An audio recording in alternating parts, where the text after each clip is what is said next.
This Clippers-Mavs series is going to take years off my life, and I'm being dead serious. A lot of you guys in the community seem to think that this series is essentially the Mavericks to win.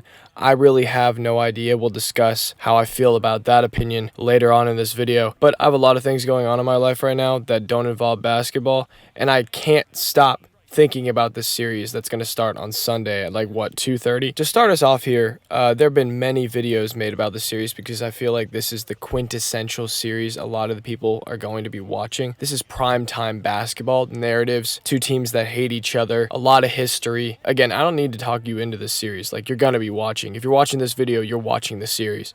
But something I've seen a lot of YouTubers, podcasters, even people on ESPN talking about, whether Tim Hardaway Jr. is the X factor in this series, that's lazy journalism. That is very lazy. That is a lazy-ass narrative. Tim Hardaway Jr. has been averaging 8 points on terrible efficiency since the trade deadline. He is not the X factor of this series. There is a million other things that come before whether Tim Hardaway Jr. is going to make shots this series. I'm not even convinced he's going to play more than 15 minutes a game right now. We're going to go ahead and move on to the actual X factors of this series, and not necessarily X factors, just factors in general. The first of which being Kawhi Leonard's knee.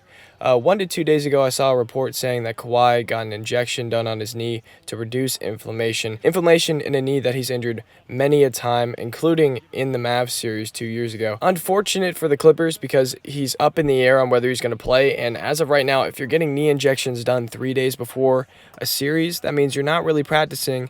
And if you're not practicing, that means you're not going to be 100% for the series. So that makes it very interesting for this Sunday game in particular. If Kawhi doesn't play 1, 2, possibly even 3, maybe not even the whole series, this is an entirely different series. That goes without saying. I think if Kawhi truly doesn't play, it's the Mavs series to lose. If the Mavs lose this series without Kawhi playing, that is an embarrassment. But I'm going to assume for most of this video that Kawhi is playing basketball this Sunday. And now I'm not going to assume he's going to be 100% because I feel like that's unrealistic at this point. We've been hearing small updates here and there that have not been positive. And as a Mavs fan, it makes it more likely that the Mavs will win this series, but it sucks. As a guy that was watching basketball pretty much every night this year, it sucks because I would rather have a fully healthy series between these two teams. But anyway, that's enough on speculating whether Kawhi will play or not. The biggest X factor for me, and you could include this with all the Mavs role players, but I'm going to specifically target PJ Washington. If PJ Washington can knock down three-pointers and be consistent,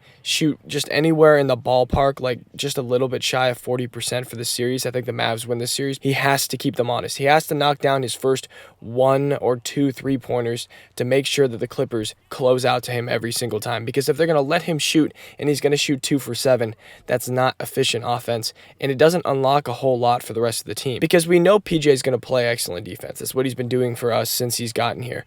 But for him to knock down those 3-pointers in the playoffs is a massive, massive key for the Mavericks. And this can go for the rest of the team. This can go for Tim Hardaway Jr. if he plays. Dante Exum, he's been great this season, but you have to ask of him to, hey, knock down your open shots. Derrick Jones Jr., they're going to leave him open. You got to hope that he knocks down his 3-pointers at least a decent clip. He's been doing that for the majority of the season, and he's looked great these last few weeks shooting the 3-ball, but there was a bit of a slump in the middle of the season where it was that looks like the Derrick Jones Jr. of past, but he's been looking better lately, so that hopefully means he's going to knock down 3-pointers just fine in the playoffs. We shall see on that. The key for the Mavericks is making sure that the role players can knock down their 3-pointers. If the Mavs role players are knocking down 3-pointers at a huge, at least a league average clip, I think it's possible the Mavs take the series in maybe 5, especially if Kawhi's not going to play. But this could totally swing in the opposite direction, and the Mavs could not knock down their 3-pointers, their role players particularly, and Kawhi could be playing and going nuclear,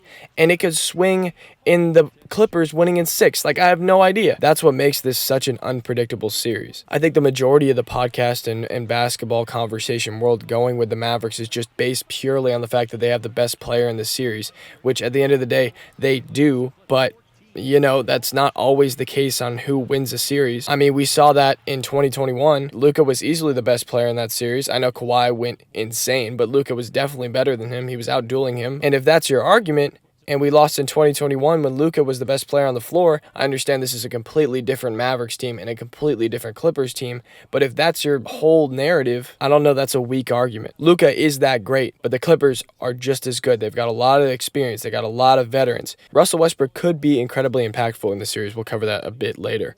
Another key for the Mavericks is Kyrie Irving needs to significantly outduel James Harden. I'm talking like James Harden needs to put up 13 points and Kyrie needs to average his 26, 27, 28 points. If that happens, I think we're looking pretty good.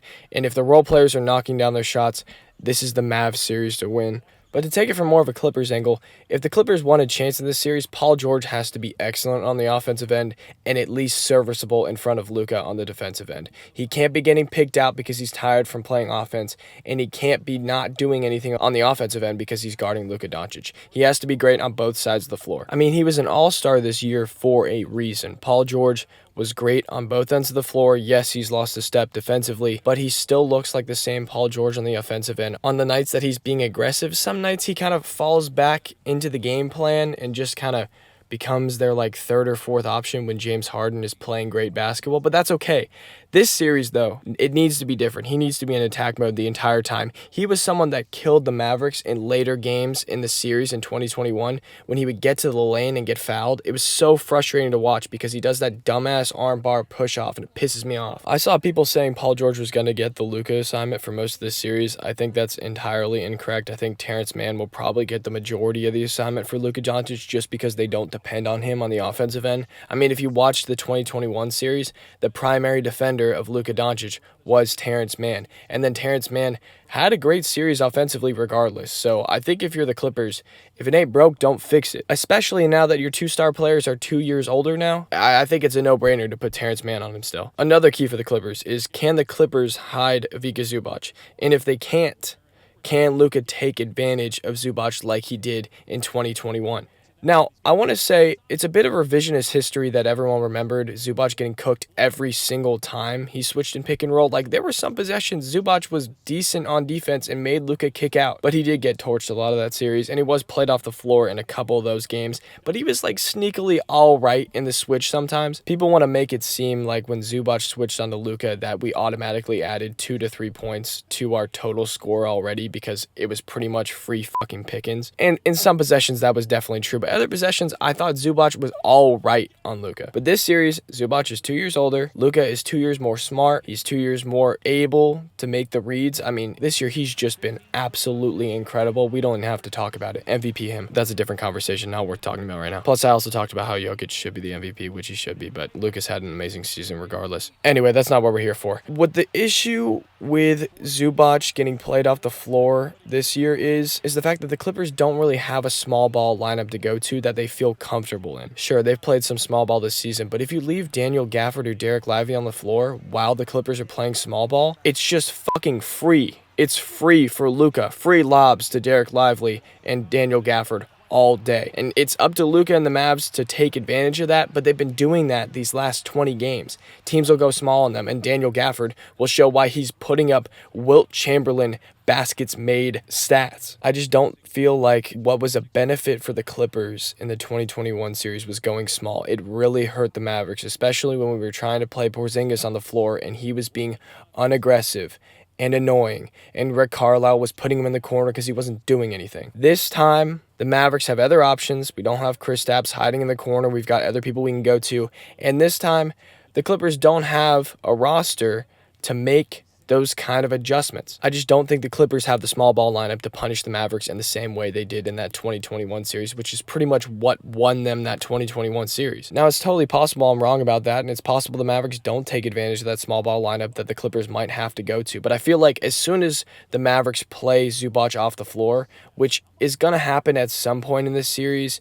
whether it's in game 1, 2, or 3, or even beyond that, there's going to be stretches of the game where Zubac is not on the floor and the Clippers are going to have to go small. If the Mavericks take advantage of those minutes, I think, again, that's a point in the Mavericks' corner. What I hinted at the beginning of this video, and I haven't fully fleshed out yet, is Russell Westbrook being a giant pain in the ass on both ends of the floor.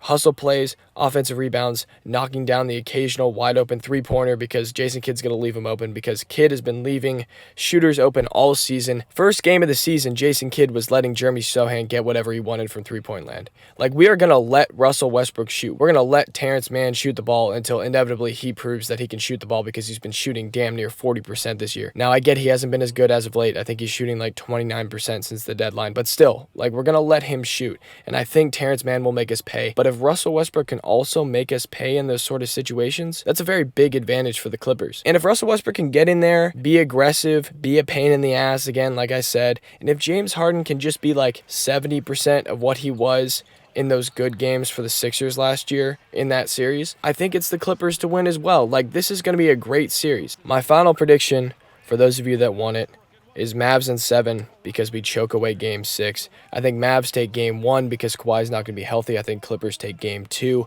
It's 1-1 going back to the Mavs. Mavs win Game 3. Clippers win Game 4. Mavs win Game 5. Clippers win Game 6. And then we go back to the Crypto.com arena for the very last time for the Clippers in this scenario, and the Mavs win on the Clippers' home floor in Game 7. For those of you that remember in that 2021 series, no team could win on their home floor until the last game, which the Clippers won. But I think we're really looking at a series that's going to be an absolute dogfight at the end of the day. And I'm picking the Mavericks because I'm a Mavs fan, and I really, really want them to win this series, because if they don't, we've got a lot of questions to answer this offseason. And not even questions, just a lot of questions to answer next season. Not even in the offseason, because I feel like we have the roster to compete. But if we lose this series, I mean, we can make excuses, but it's not great. Yeah, y'all take care. Have a good one.